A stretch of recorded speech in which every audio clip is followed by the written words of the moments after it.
Segunda, 5 de dezembro. Verso para memorizar. E não é de admirar, porque o próprio Satanás se disfarça de anjo de luz. Portanto, não deveria surpreender que os seus próprios ministros se disfarcem em ministros de justiça. O fim deles será conforme as suas obras. Segunda aos Coríntios 11, 14 e 15. Experiências de quase morte. Alguns dos argumentos modernos mais populares para provar a teoria da imortalidade natural da alma são as experiências de quase morte.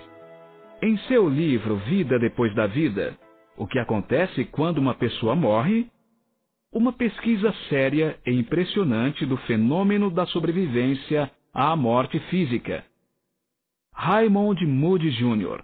apresentou os resultados de seu estudo de 5 anos a cerca de mais de 100 pessoas que experimentaram morte clínica e foram reanimadas.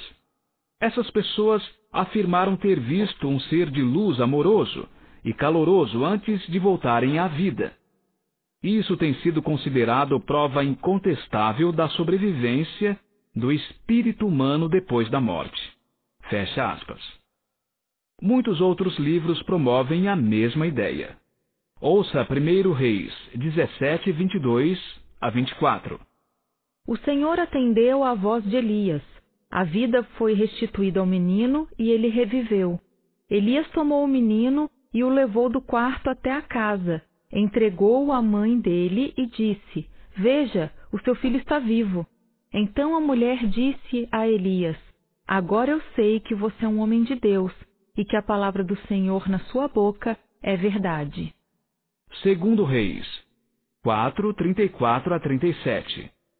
Eliseu subiu à cama, deitou-se sobre o menino e, pondo a sua boca sobre a boca dele, os seus olhos sobre os olhos dele e as suas mãos sobre as mãos dele, se estendeu sobre ele, e o corpo do menino aqueceu. Eliseu se levantou e andou no quarto de um lado para outro. Tornou a subir à cama e se estendeu sobre o menino. Este espirrou 7 vezes e abriu os olhos. Então Eliseu chamou Gease e disse: Chame a sunamita. Ele a chamou. Quando ela chegou, Eliseu disse: Pegue o seu filho. Ela entrou, lançou-se aos pés de Eliseu e prostrou-se em terra, pegou o seu filho e saiu. Marcos 5, 41 a 43. Tomando a criança pela mão, disse: Talitá cumi, que quer dizer: Menina, eu digo a você, levante-se. Imediatamente a menina, que tinha 12 anos, se levantou e começou a andar. Então todos ficaram muito admirados. Mas Jesus ordenou-lhes expressamente que ninguém o soubesse, e mandou que dessem de comer à menina. Lucas 7, 14 a 17. Chegando-se, tocou no caixão, e os que o estavam carregando pararam. Então Jesus disse: Jovem, eu ordeno a você, levante-se. O que estava morto sentou-se e passou a falar, e Jesus o restituiu à sua mãe. Todos ficaram possuídos de temor e glorificavam a Deus, dizendo: Grande profeta se levantou entre nós. Deus visitou o seu povo. Esta notícia a respeito de Jesus se espalhou por toda a Judéia e por toda aquela região. João 11, 40 a 44. Jesus respondeu: Eu não disse a você que, se cresce, veria a glória de Deus? Então tiraram a pedra. E Jesus, levantando os olhos para o céu, disse: Pai, graças te dou porque me ouviste.